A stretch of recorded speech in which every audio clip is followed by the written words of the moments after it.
On my channel, I love to make series. You may know good versus bad vocal runs, bad versus decent versus great belts.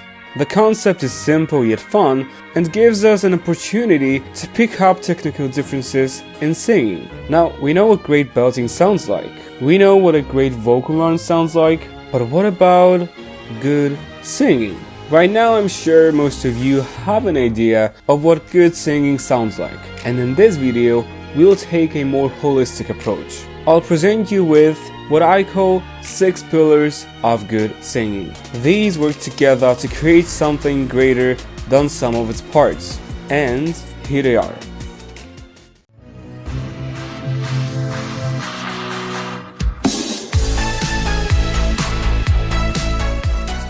I'm gonna be very direct here. Good singing sounds beautiful, sounds pleasant to the ear, it makes you want to listen and indulge more. While there are some generalizations I could make here, ultimately what we find beautiful and pleasurable is a personal and subjective matter. Beauty may come from many different sounds, tones, and textures. Baby, can you feel me? Imagining I'm looking in your eyes, I can see you clearly.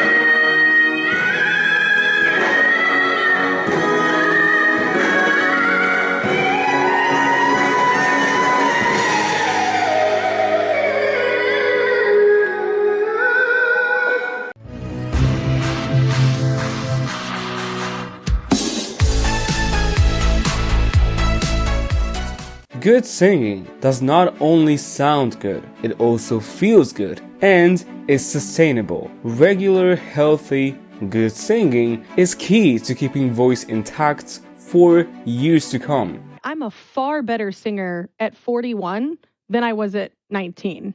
My range is better, my tone is better, everything is better. Even songs are far easier for me to sing now. It's just it's a muscle, right? And it's if you don't use it, you lose it, right? So I think if you're constantly using your gift and you're using it properly, man, you can develop such a beautiful roundness that you'd never have in your youth.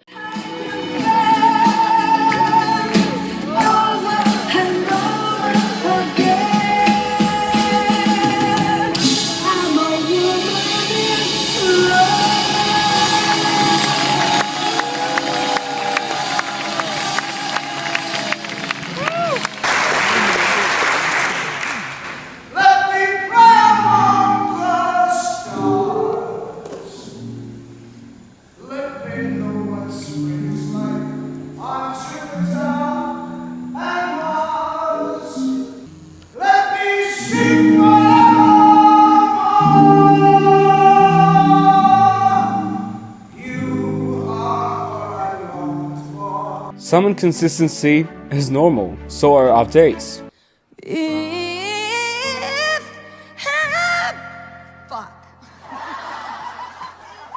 I don't know what to do. Vocal injuries also may happen to any vocalist, and they don't necessarily indicate the improper use of the voice. However, and this is true, singing shouldn't feel like heavy lifting all the time, if ever.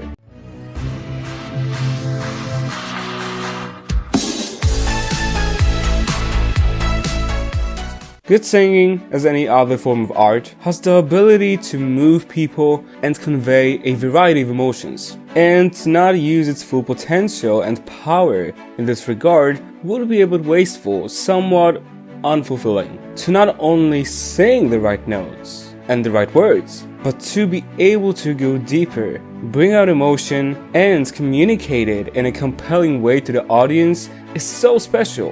And I hope you have all you dreamed of. joy and happiness.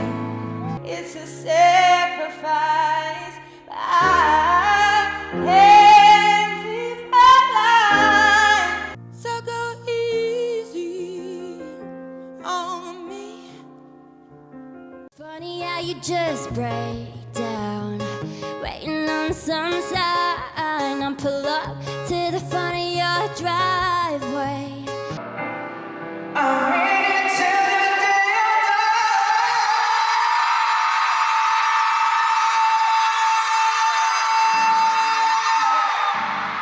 Give me my heart and soul. 언제나 yeah, you 내 찬을 정신 비게 되지면. Maybe it's a gift, maybe it's not, but I believe some singers are better at storytelling than others. I often notice that the general public tends to fixate on strong negative emotions, anger, heartbreak. We sometimes need to remind ourselves that these are not the only emotions worth vocalizing. They're powerful, but there's so much more. Conveying joy, relief, gratitude is as important and impressive as conveying pain, frustration, and sorrow.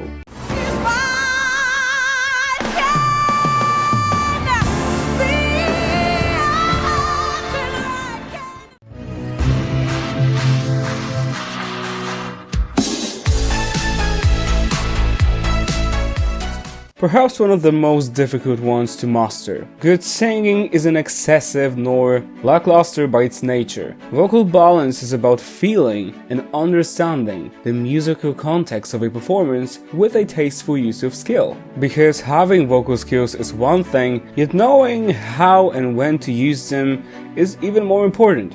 And I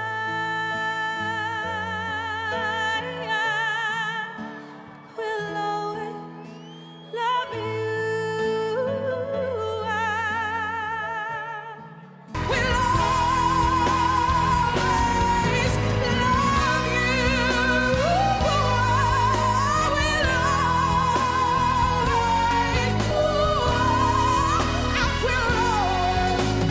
love you.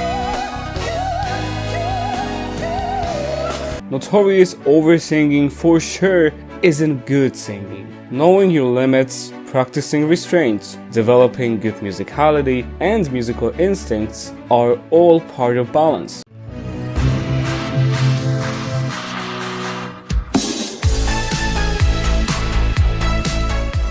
Good singing is by no means random or accidental. Intentional singing is about choosing how you want to sound and knowing how to achieve that.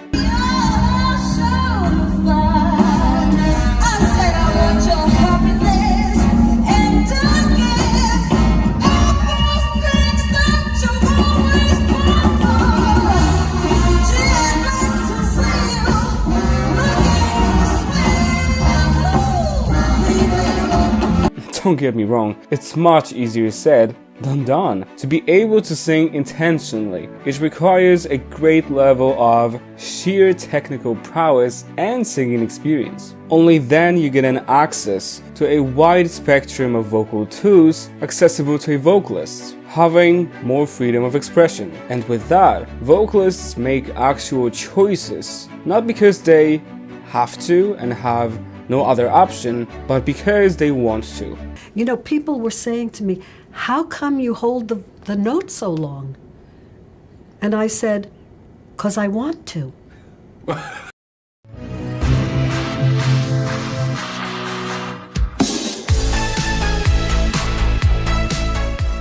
Let me be very clear. Confidence will not make up for lacks in vocal technique. For example, if you can't sing with vibrato, believing in yourself alone will not change it. However, in order to step on stage, share your talents, work, and do your actual best, you need confidence. You have to believe that you can do well. The best singers know their worth. I was born with the gift to sing, with voice, you know, and that's what I'm going to do. And I don't think, like I said, I don't think my greatest asset is shaking my ass or my tits or, you know, going that route, because that means then I got to give this up, you know, and this is what God gave me.